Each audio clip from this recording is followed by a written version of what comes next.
Good morning, everyone. As you can see, we're going to have something extra special this morning, and let's hope that you all can hear all of us. So, a few weeks ago, I kicked off this month that has the topic, Being Centers of God's Activity. And when I did that, I talked about a challenge that I gave you all to stretch, to push those comfort zones up against the discomfort zone and try listening to people that were different than us. So I'm wondering how that's going. Anybody trying? There's some laughter. Okay. Keep trying. Keep working on it. I think the more we work on it, the better this whole world is going to be. That song was perfect. You guys are going to see why at the end of this talk as well. But yeah, love, that's what it's all about. I also talked about how we as individuals are centers of spiritual living, and that we as a center are a center of God's expression and God's activity in the world. So each one of us individually and as we come together collectively. And one of the questions that I often hear asked is, how do we share who we are and how these principles work in our life with other people? How do we do it in a way that is welcomed, say, by other people? Reverend Patrick at the Albuquerque Center used to say that our philosophy was the best kept secret in the world. And he said that so much he finally realized he didn't want to affirm it anymore. And so he stopped saying it. And at the same time, I think it brought up for me that question, okay, so how do we keep it from being a secret? How do we share it? How do we talk about it in a way that will not intimidate other people or make ourselves feel like we're moving into that line of proselytizing? I looked up the word proselytizing. That's to induce someone to convert to one's faith or to recruit someone to join one's party or cause or institution. And we as a movement don't proselytize.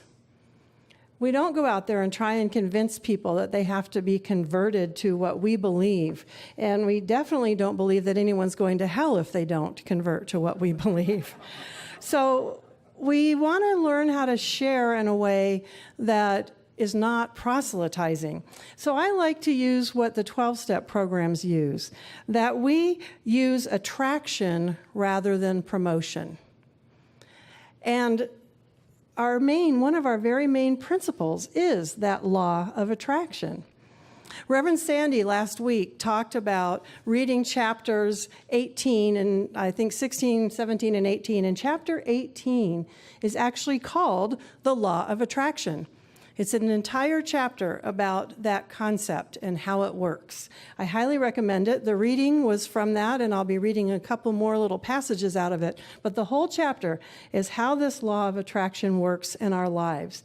So how do we, as individual centers of God's activity, attract to us people that we want to interact with in our lives? He talks about attracting friends. How do we bring friends into our lives that are the people that we want to be around? And then how do we as a center attract to us potential people to join this community? How do we be that which attracts what we want to see in our life to us?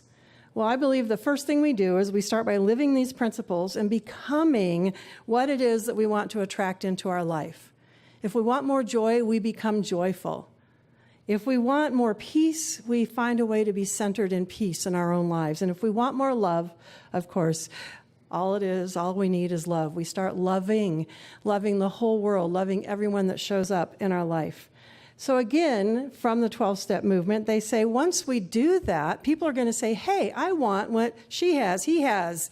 They want what they see us experiencing in our life. And at that point, we can share. When they say, what is it that's working for you? How do you stay so centered, so peaceful, so loving in the midst of whatever might be showing up? They want what we have. And so again, one of the things I realized for myself is that I don't start by talking about it. You should see what I have in my life. It's so great, da-da-da-da-da-da-da. I start by listening, and that's what we talked about a couple weeks ago too. I listen to people for what's important in their life. What is it that is working and what isn't? And what things in their life are they wanting to change? And what things in their life might be enhanced by what it is that we have? And so as I hear those things, then I find ways that I can share. I also listen for, and this showed up here during the pancake breakfast. A woman showed up and we started talking, and she made it clear that she was involved with the diocese here in town and that she had a really strong role in that. At that point, when I hear someone has something that's already working, it's not my job to pull them off of that path. And so I listen for that as well. I listen to see if there's something working in their life already. And so then I can share in the light of maybe this can enhance what you already have. This teaching was meant to be overlaid with what people already believed, to help enhance it, to help grow it. So I listen for that as well. And I make it clear that my intention is not to change someone, but my intention is just to share what's working for me, and if they can borrow any of it and enhance where they are, great. Mahatma Gandhi said, the best propaganda is not pamphleteering, but for each one of us to try to live the life we would have the world live. And so I called this morning God expressing as you. And I wanted us to see how it is that God is expressing in and through some of the other folks here in the center. And so I've invited 4 lovely people who are going to share with you how these principles and this teaching has been working in their life. And when they're done, I'll wrap us back up. So first of all, please welcome Kathleen Wolf. You want to stand up so they can see you? Okay. Good morning. I'm not used to a microphone, so. Anyway, I have my notes here, continuing in my professor mode.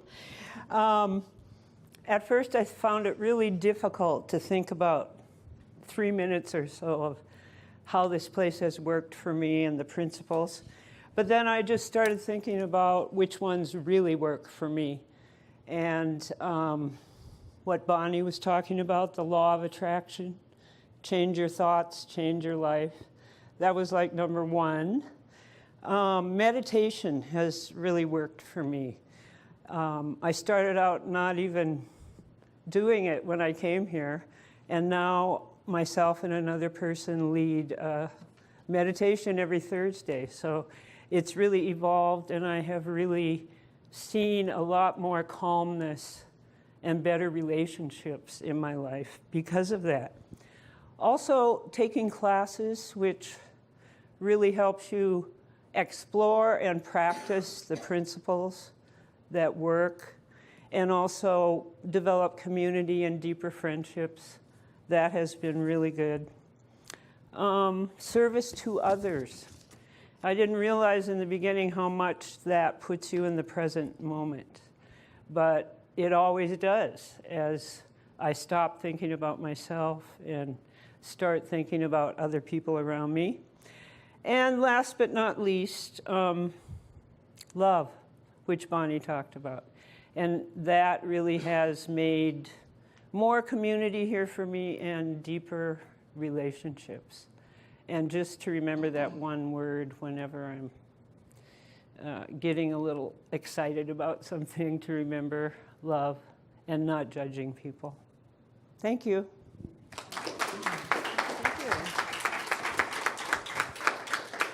Our board president, John Rossi.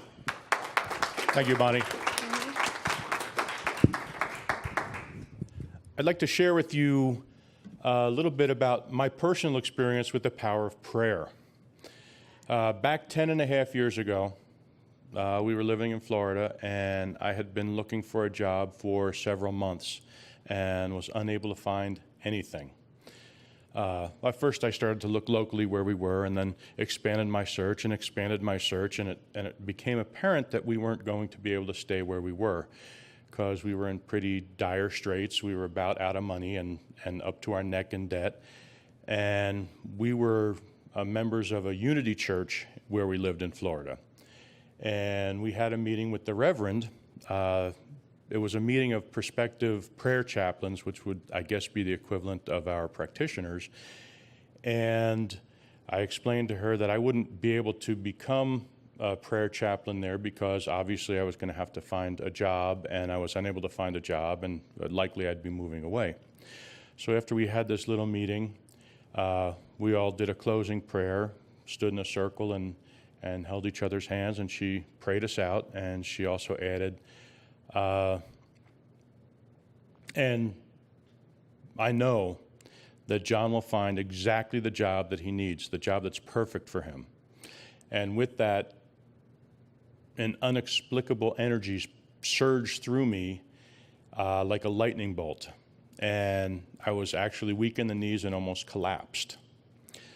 This was Sunday. Tuesday, I got a call from one of the people who I had sent a resume to. Thursday, I was on a plane flying to Salt Lake City for a job interview. It works.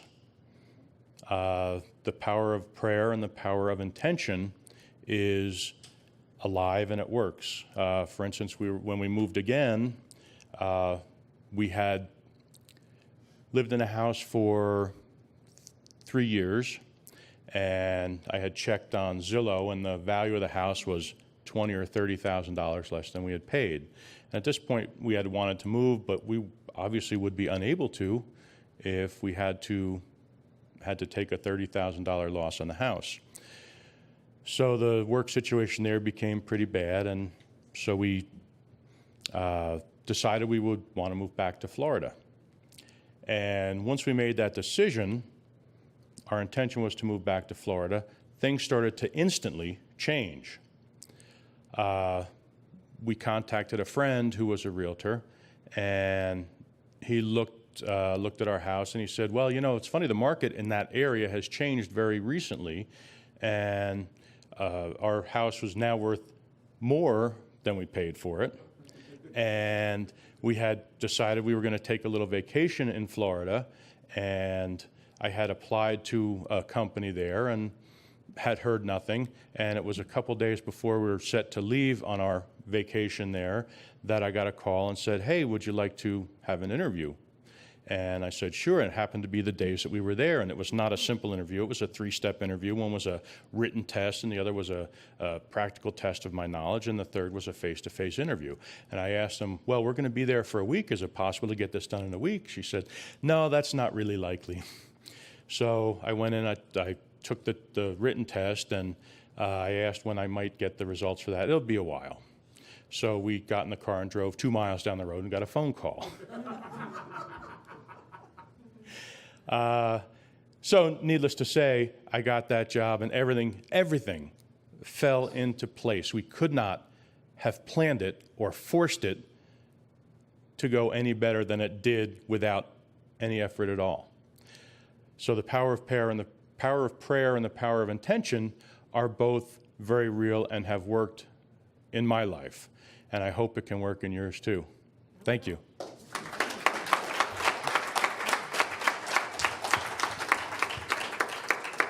Cheryl Tomlin, do you want me to bring it to you? Just hold it to your chest. Okay. Well, I'm going to talk about love in a marriage. And Tommy and I have been married for 46 years. That's a long time. And in the beginning, you know, it was so exciting. We were setting up a new household, just starting our lives. Everything was going so well. We were so in love, just like newlyweds are. But let's face it, I was from Long Island. He brought me out here. I really didn't fit in with his family. I didn't fit in with his friends. Stress started to build up. We started to have kids. The stress of, you love your kids, but the stress of having kids can be pretty awesome. And, you know, just taking care of a house, working 2 jobs, trying to keep up with things, the stress was mounting and mounting and mounting. And pretty soon, you know, the irritating things in him were bothering me. The irritating things in me were bothering him.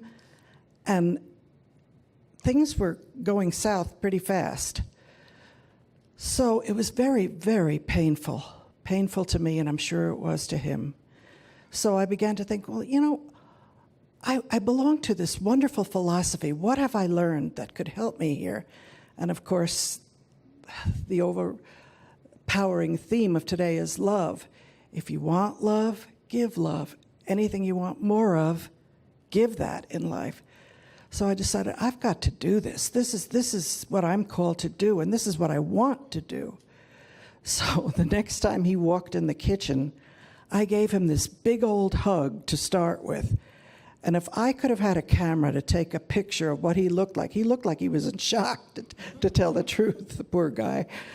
But as soon as the universe saw that I was going to use this philosophy, that I was going to use this scientific spiritual principle, it just jumped in there to help us so fast and so powerfully that before you knew it, things were so much better. I was complaining less. I was smiling more. I was giving more compliments. I was really feeling it in my heart.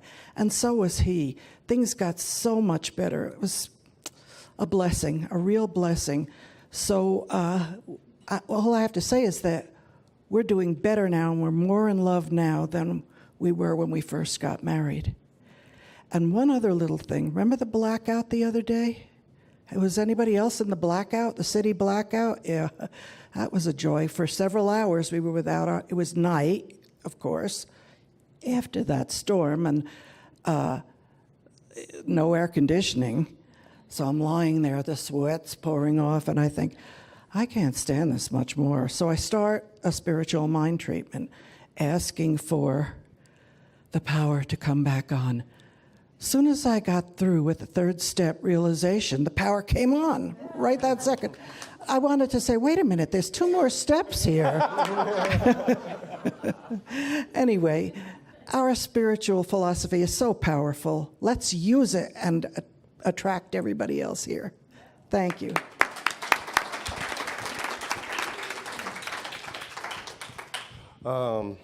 For me, I'm Trevor, by the way, if anybody didn't know me.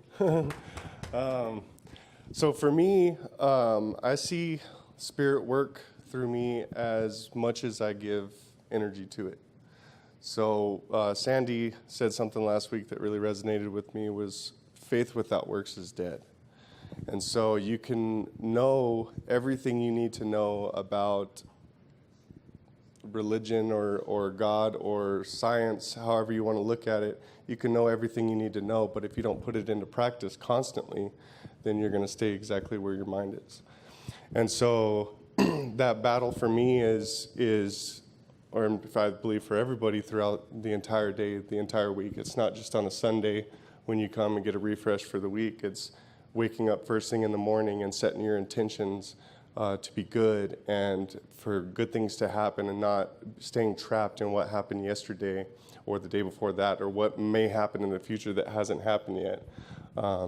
So yeah, for me, it's just continue to use it, know that it's real, and every single time that you reroute your brain to think positively where it normally would have thought negatively, you're elevating. That's all I got.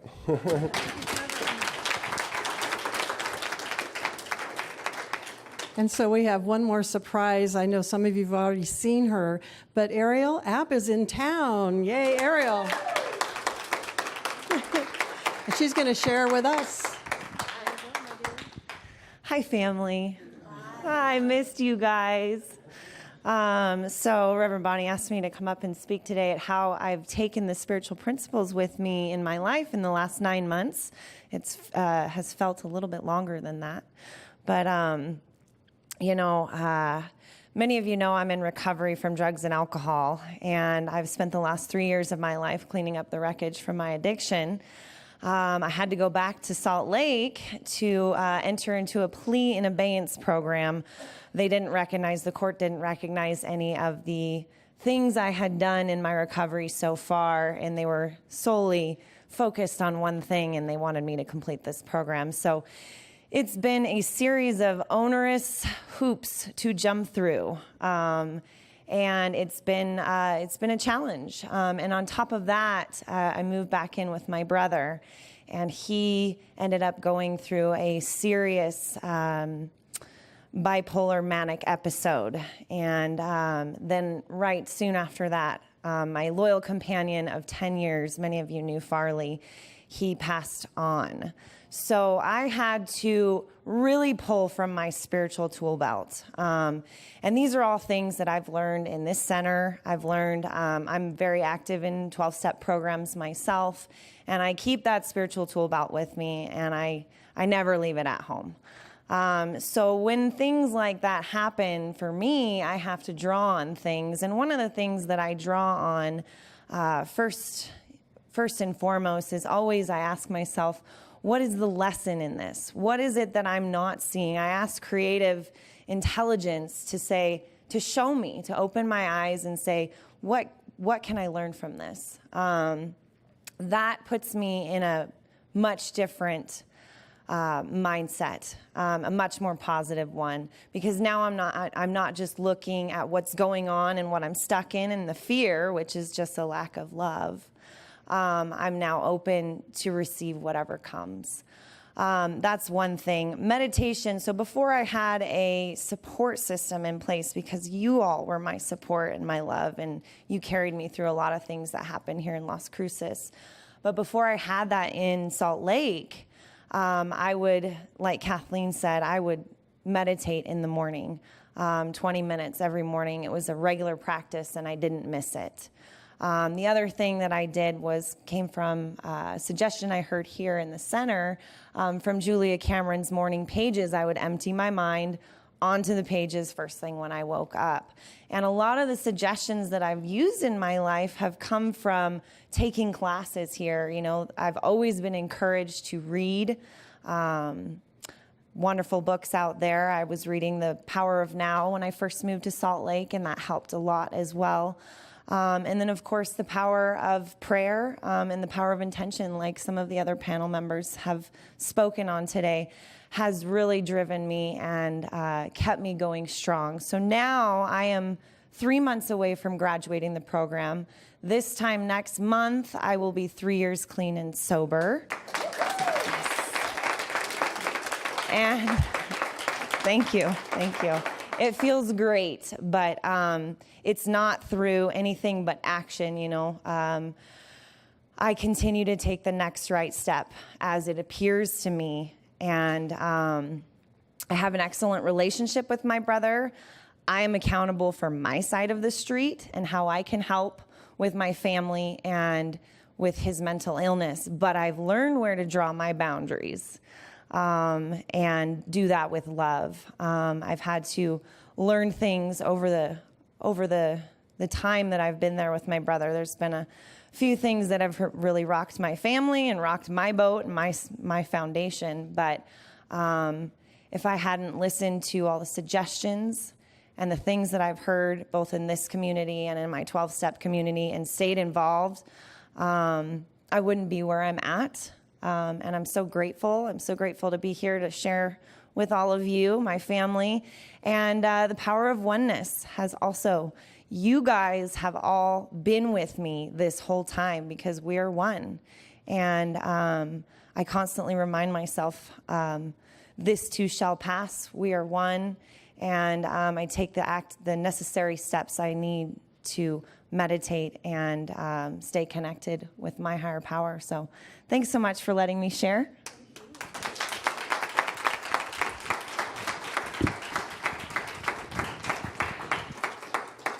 This stuff works, and I wanted you to see how it works, not just in practitioner and ministers' lives, but in everyone's life. And I know that you all probably have stories that you can share, and I hope that you take the opportunity over lunch today to share some of your stories with each other as well.